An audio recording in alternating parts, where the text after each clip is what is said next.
د ریاست الوزرا عالی مقام جلالت مآب اقتصادي معاون صاحب او د صنعت او سوداګرۍ محترم وزیر صاحب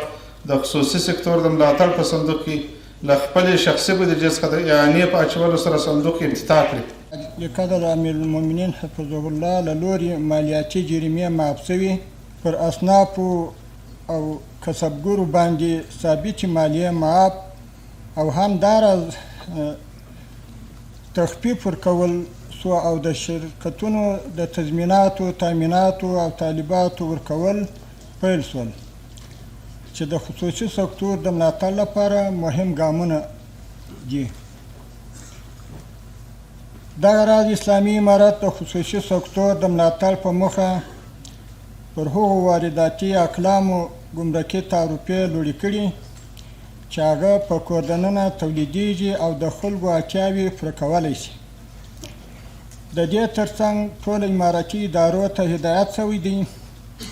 چې د خصوصي سکتور د ودې په موخه دې په خپلو خریداریو او تدارکاتي پروسو کې کورنیو تولیداتو او محصولاتو ته لومړیتوب ورکړي.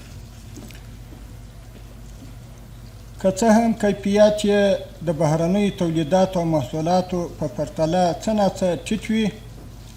د اسلامي امارت په راتګ سره په هیواد کې د پانګونې لپاره ښه زمینه برابره شوې او همدا اوس مهال د برېښنا، کانونو، زراعت، صنعت، ترانسپورت، زیربناو، مخابراتو، روغتیا او د پاسپورټونو او تذکرو د چاپ ترڅنګ په ګڼو نورو سکتورونو کې کورني پانګوال او هغه بهرني هیوادونو د سرمایه ګذارۍ لپاره مراجعه کوي چې پخوا یې افغانستان ته زړه نه ښه کاوه. اسلامي امارت د تلپاتې اقتصادي ودې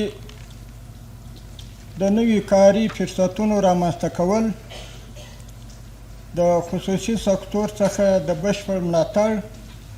او د قانوني کړنو پر وړاندې د خنډونو د لرې کولو او دغه راز د سوداګرۍ او ترانزیت په برخه کې د لازمو اسانتیاوو رامنځته کولو او له هغه څخه د ملاتړ په موخه اساسي ګامونه اخلي چې ښه بیلګه د خصوصي سکتور د ملاتړ صندوق دی چې نن یې موږ او تاسې د پرانیستې په غونډه کې سره راټول شوي. د خصوصي سکتور څخه د ملاتړ صندوق هدف د پروژو د پلي کېدو لپاره د ډاډمنې مالي سرچینې پیدا کول،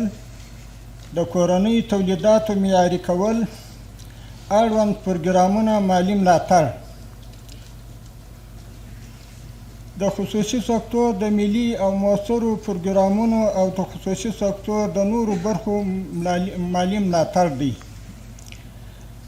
د دغه صندوق په جوړېدو سره به له یوې لوري د خصوصي سکتور د ملاتړ ترڅنګ د سوداګرۍ، ترانزیت، صنعت او کورنیو تولیداتو د ودې او پرمختګ بهیر ګړندی شي او له بل لوري به د بیکارۍ کچه راټیټه او هیوادوالو ته به مو کاري فرصتونه برابر شي. په پای کې د خصوصي سکتور پر استازو غږ کوو چې خپل فعالیتونه لا ګړندي او په ښه کیفیت یې ترسره کړي تر څو مو هیوادوال د ژوند له معیاري اسانتیاوو څخه برخمن شي.